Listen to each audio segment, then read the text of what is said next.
Maintenir tout exactement tel quel. Mais lorsque le déclin s'approfondit, autre chose se produit. La société peut entrer dans une phase autoritaire. À ce stade, le pouvoir ne dépend plus du consentement, mais de la force. Pour illustrer cette différence, imaginez 3 façons de prendre une décision simple. Choisir ou déjeuner.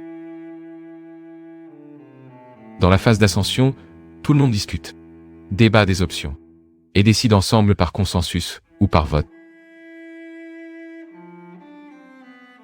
Dans la phase de déclin, le processus change.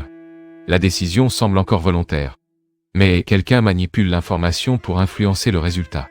Peut-être en promettant des avantages inexistants. Dans la phase d'effondrement, il n'y a plus de négociation. Quelqu'un impose simplement la décision. Et ceux qui désobéissent sont punis. Ce modèle peut être résumé en 3 mots. Consentement, tromperie, coercition.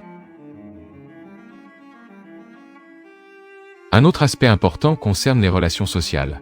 Pendant l'ascension, les gens ont le sentiment de faire partie d'un projet collectif. Il y a de l'empathie, de la coopération, de la confiance. Dans la phase de déclin, l'objectif change. La priorité devient le maintien du statu quo. Éviter les changements susceptibles de menacer le système.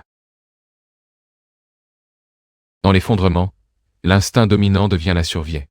Les individus et les groupes agissent pour se protéger, même si cela implique un conflit direct avec les autres.